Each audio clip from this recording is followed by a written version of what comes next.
Hola, aprovechando las vacaciones nos vinimos a Ibagué a entrevistar al doctor Juan Carlos Niño Ballesteros, médico pediatra, neonatólogo. Y es que cuando estamos en vacaciones y vamos a regresar al colegio, nuestros hijos presentan cambios emocionales, comportamentales, incluso irritabilidad, dolor abdominal, cefalea, y muchos de nosotros como médicos, psiquiatras infantiles, comenzamos a asociar esto con algún trastorno de salud mental, y es todo lo contrario. Tenemos niños que han tenido malos hábitos nutricionales, que no duermen bien y que necesitan con total certeza una intervención por parte de pediatría para descartar una condición orgánica.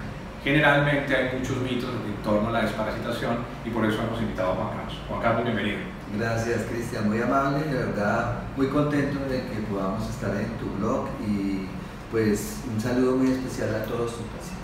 Juan Carlos, ¿cuáles son las recomendaciones para los niños que regresan de nuevo al colegio después de las vacaciones en torno al tema de desparasitación?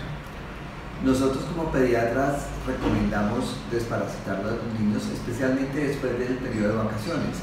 Hay niños que han estado en sitios que nunca, que no es usual para ellos, por ejemplo, en sitios de tierra caliente, donde han estado en piscinas, han comido jugos, han tomado jugos o han consumido paletas, cosas con aguas que no son pues muy potables, y es altamente probable que estén parasitados. Entonces, usualmente nosotros cada año decimos que desparasiten a los niños para el periodo de enero, febrero. A algunos nos toca a los 6 meses volverlo a hacerlo, pero en general cada año para esta época es lo ideal. ¿Cuáles son los síntomas que más frecuentemente encuentras en tus pacientes que puedan sugerir que tienen poliparasitismo intestinal? Bueno, la falta de apetito. Es muy raro que haya lo contrario, que la polifagia de los niños que están comiendo mucho, especialmente en casos rarísimos de tenia, pero usualmente disminuye el apetito, están ansiosos, irritables, no pueden dormir bien, tienen prurito rascado de su nariz o en la cola, se rascan, y estos niños generalmente pueden tener también problemas de comportamiento, porque están muy parasitados y eso hace que pues, no se sientan bien, se sienten mal. ¿Cuáles son los esquemas que se recomiendan o que la Asociación Americana de Pediatría da, o qué tipo de recomendaciones nos puedes dar a los padres que nos siguen en torno a este tipo de manejo? En cuanto a la desparasitada, lo ideal es al grupo familiar. El grupo familiar tiene que estar desparasitado. Lo hacemos a partir de los 2 años en los niños. En menores de 2 años ya es en casos concretos, con exámenes de laboratorio, con medicaciones muy especiales, pero el grupo familiar desde los 2 años hasta el abuelo, todos los que estén en contacto con el niño, el personal de servicios generales en la casa, todas esas personas deberían estar parasitadas al mismo tiempo, ya que muchos parásitos, por ejemplo la giardiasis, la Giardia lamblia, es un parásito que es muy del contexto familiar. Algunos helmintos o gusanos redondos también lo son, como los oxiuros, que son los que más producen prurito a nivel de vulva en las niñas y el ano en niñas y niños. Entonces, generalmente usar medicamentos que tengan acción sobre helmintos, que son los gusanos redondos, y protozoarios como la giardia, la amiba, la blastocistis, para que uno tenga la oportunidad de que con un solo medicamento se pueda desparasitar a todo el grupo familiar. Para el 2009-2010 llegó al mundo y se considera uno de los adelantos más grandes en infectología, la nitazoxanida, un medicamento que con muy bajos efectos secundarios va a producir acción sobre ambos grupos, los helmintos y los protozoarios. Antes nos tocaba usar solamente para helmintos y después solamente para protozoarios, pero teniendo la nitazoxanida, la regla general del médico es como coger ese medicamento para todo y para todos. Juan Carlos, una vez desparasitados, los papás y especialmente las mamás se preocupan de ese retorno a clases. ¿Qué tipo de recomendaciones como pediatras puedes darles para que podamos hacer una mejor ambientación y adaptación a ese proceso de regreso al colegio? La idea, pues, primero que estén muy bien desparasitados, y segundo, que la nutrición de ese niño en el colegio sea muy buena. Y yo he quedado con muy buena es salirnos un poco del contexto de lo que nos vende la televisión. La televisión nos vende mucho bebidas con antibióticos, con hormonas, con azúcar, como son por ejemplo los lácteos. Yo diría que ese concepto que tenemos de un lácteo hay que quitarlo mucho de las loncheras. Nosotros hablamos de un máximo de 300 kilocalorías por lonchera, mientras que un yogo tiene 300 y un chocorramo unas 330. En una sola lonchera podemos estar dando casi la mitad de las calorías que debería consumir un niño. Eso produce falta de apetito, llenura, hiperactividad, trastornos de la atención. Entonces yo recomendaría que las madres supieran que las loncheras son muy de hidratación y deben ser muy artesanales, muy hechas en la casa. Ojalá volviéramos a lo que nos mandaron a nosotros, el pinchito, jugo hecho en la casa, los jugos muy como jugos claros, limonadas bajas en azúcar, naranjadas casi que son aguas saborizadas, cosas, galletas artesanales de avena, es decir, no seguir con el jugo de caja, la ponimalta, el chocorramo, el yogur, porque ese tipo de loncheras va a alterar mucho el comportamiento, tanto digamos en la parte alimentaria como el comportamiento en el aula de clase del niño. Entonces yo recomendaría que las mamás se volvieran un poco al pasado a cocinar. Tú sabes, en Estados Unidos están cocinando en promedio una familia 10 minutos al día. Nosotros tenemos que volver a cocinar y salirnos de comprar loncheras en el supermercado y hacer las loncheras en la casa. Juan Carlos, ¿cómo hacemos la transición como papás cuando tenemos a un niño que hemos estado alimentando con dulces, con comida chatarra, con gaseosas, a una comida sana como la que nos está recomendando? Bueno, es una pregunta súper importante para los papás, porque el niño tiene que estar muy convencido. La idea es que desde el núcleo familiar los papás tienen que dar ejemplo primero. El papá que pues almuerza con Coca-Cola, con jugos de caja, eso, la familia eso y adicta al azúcar, pues va a ser muy difícil. Toca primero hacer una concientización del grupo familiar, desde abuelos, tíos, papás, para que el niño llegue a tener eso, que el niño no va a poder aceptar una comida saludable cuando en la casa pues, se está comiendo chatarra. Entonces eso es súper esencial, eso es un trabajo que tiene que hacer el pediatra como puericultor en la consulta, para que se vayan creando hábitos saludables.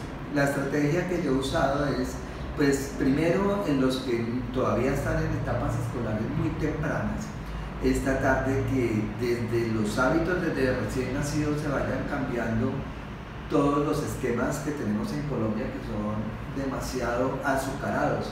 El niño de 1 año o 15 meses todavía se toma 3 o 4 teteros, toma jugo, le dan baby yogur, el alpilito no falta. Entonces es un niño que desde chiquito viene creando una alimentación azucarada, y digamos que es la primera adicción que tiene el niño. La primera adicción que tiene es el azúcar. Entonces ideal sería que un niño de 12 meses no se tomara más de 2 biberones. No puede pasarse nunca de 2 onzas de jugo en 24 horas. El jugo es una gran fuente de azúcar por la fructosa, y sin la fibra del azúcar pues se convierte en jugo básicamente en agua con azúcar. La Academia Americana de Pediatría considera que un niño entre los 6 meses y los 6 años de vida no se pasará de 4 onzas de jugo en 24 horas. Pero no es extraño ver que un niño se tome 3 teteros de 8 onzas en 24 horas. La cantidad de jugo que está tomando de azúcar es exagerada. La leche tiene gran contenido de azúcar, de tal forma que ya a los 15 meses el niño no se tome sino 8 onzas de leche al día y no haya probado yogures, kumis, alpinitos, chocorramos, bombopunes, para nada. La ventana de oportunidad para que el niño no sea adicto al azúcar lo tenemos en los 5 primeros años de la vida. Entonces el niño de 2 años no debe tomarse sino un vaso de leche al día y un vaso de jugo de 4 onzas al día. El resto agua. El niño tiene que volverse adicto al agua y a las frutas, y así debe saciar su sed. Y sus alimentos deben escogerse que sean artesanales, o sea, caseros y orgánicos. Ojalá pudiéramos volver otra vez al huevo criollo, al pollo criollo, y no a todo lo industrializado. Tú sabes que un pollo en 3 meses ya lo tenemos listo para el consumo humano, pero a punta de hormonas, antibióticos y químicos. Entonces la idea es sacarlo como de ese tipo de alimentación, y desde los 2 años hasta los 5 años tratar en lo posible que no ponen la gaseosa, ponen el yogur y eso.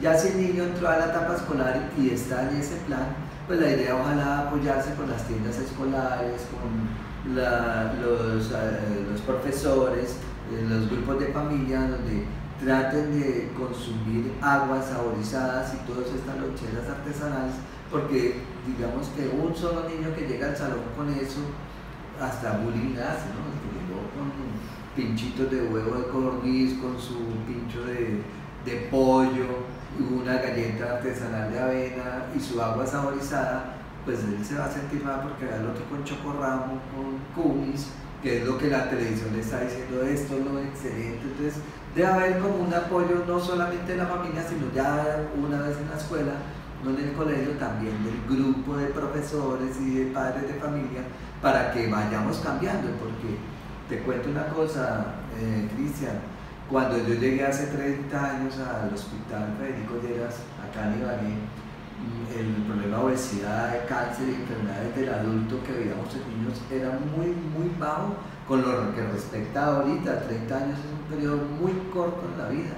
Nosotros tenemos el servicio lleno de cáncer, tenemos en la consulta de niños hipertensos, obesos, con hígados grasos, con trastornos del comportamiento, que tú lo ves mucho por la alimentación insaludable de los niños. Entonces yo sí hago un llamado de atención a que cambiemos completamente la mentalidad para que cambiemos la salud de los niños. Juan Carlos, nuestras mamás cuando van a los supermercados, ¿qué deberían estar viendo las etiquetas para que puedan escoger adecuadamente una alimentación que sea sana para nuestros hijos? Sí, la etiqueta alimentaria es muy importante. Yo quiero llamar aquí la atención que el INVIMA en Colombia no hace como una exigencia fuerte a los industriales en cuanto a qué es lo que deben poner en las etiquetas. Entonces, digamos que el INVIMA, con que tenga el 20% lo que dice en la etiqueta, que tenga ese frasco ahí, con eso ya acepta. Y entonces uno no debe creer mucho lo que diga la etiqueta, pero sí debe fijarse que por lo menos el azúcar no tenga más de 15 gramos por porción. Una cucharadita de azúcar son 4 gramos. O sea, estamos hablando que un jugo de caja del Valle, digamos, por decir cualquier cosa, tiene más o menos 32 gramos de azúcar. O sea, muchas veces dice azúcar, dice maltodextrinas, fructosa industrial, fructosa natural, bueno, tiene una cantidad de nombres, pero lo que tenga carbohidratos nunca debería decir más de 15 gramos. Si tiene más de 15 gramos, yo le digo a la mamá, no lo consuma porque es exagerado la cantidad de azúcar. Hoy los envasadores de gaseosa, de jugos, están ya como tomando conciencia y han disminuido el aporte de azúcares en algunas bebidas. Pero digamos que lo ideal es que miraran que no tuviera más de 15 gramos la etiqueta de carbohidratos. Juan Carlos, todas estas recomendaciones de regreso al colegio queremos puntualizarlas en 5 tips o recomendaciones para todos los padres que nos siguen. Bueno, Cristian, yo le diría a los papás que primero ir al pediatra y mandar a ese niño al colegio en las mejores condiciones de salud posibles. Ojalá si hay que desparasitarlo, si tocarle hierro, si tocarle alguna vitamina, algo para que duerman, no sé, pero tiene que ser visto por el pediatra para que arranque ese año escolar de la mejor forma posible. En la casa, empezar la disciplina del sueño. Recuerden, papás y mamás, que los niños tienen que estar, incluso hablamos de la infancia hasta los 12 años, los niños que tengan menos de 12 años tienen que estar a las 8, 8 y media empezando su rutina de sueño. No después, es muy malo que estén a las 9 y media, 10 acostándose. viendo televisión. Recuerden que la melatonina se produce hacia las 8 de la noche, es una hormona que induce el sueño y que está bloqueada por todos los aparatos eléctricos, las tablets, los teléfonos celulares, el televisor bloquea la producción de melatonina y se pierde la oportunidad de esa producción natural de melatonina hacia las 8, 8 y media para que ellos se duerman. Entonces, luces apagadas, un libro, ojalá empiecen con el hábito del 2019, los que no tienen, de leer algo al acostarse. 8, 8 y media están ya apagando la luz para que el niño pueda dormir por lo menos entre 8 y 10 horas seguidas. Lo tercero, si tienen malos hábitos alimentarios, el tip más importante, no compren más comida en el supermercado. Es súper práctico, pero es súper malo. O sea, tenemos que volver a lo clásico, a lo antiguo, a cocinar en la casa, a tratar de que el niño lleve sus loncheras al colegio. Cuarto, la lonchera última de la mañana o la tarde tiene que ser de hidratación nada más. 3 horas antes del almuerzo o la cena, el niño no puede tomar absolutamente nada calórico, bloquea el apetito. Más de 150 calorías 3 horas antes del almuerzo bloquea el apetito del almuerzo del niño. Medio chocorramo son 150 calorías, entonces debe tomar o una fruta o una bebida hidratante y absolutamente nada más. Cuarto, hacer ejercicio. Necesitamos que los niños hagan 200 minutos a la semana de ejercicio. Eso equivale a 30 minutos diarios, o que en los 8 días la actividad física dirigida, no recochar en el recreo, sino la actividad física dirigida debe sumar 200 minutos a la semana. Y por último, el tip más importante, el amor. Mucho amor para esos hijos, comprenderlos, pero el amor más importante es educar con reglas y educar con amor. Ha sido un placer tener al doctor Juan Carlos Niño con el concepto de regreso al colegio y regreso a la lonchera artesanal. Si quieren buscar al doctor Juan Carlos Niño, ¿dónde lo podemos encontrar, Juan? Por la página de Facebook, con mi nombre, Juan Carlos Niño Ballesteros, y la comunicación más directa por medio de mi correo electrónico jcnino con n @hotmail.com. Y recuerden seguir en nuestra página de YouTube, buscándonos, mandándonos recomendaciones, sugerencias de nuevos temas para que podamos desarrollar con nuestros invitados y todos los especialistas que vamos a estar invitando este año, porque hacer salud mental es buscar alternativas nuevas en torno al regreso a las aulas de nuestros hijos y seguir dando afecto, cariño, que es lo que más queremos. Y recuerden, mejores padres, mejores hijos. Un abrazo y hasta pronto.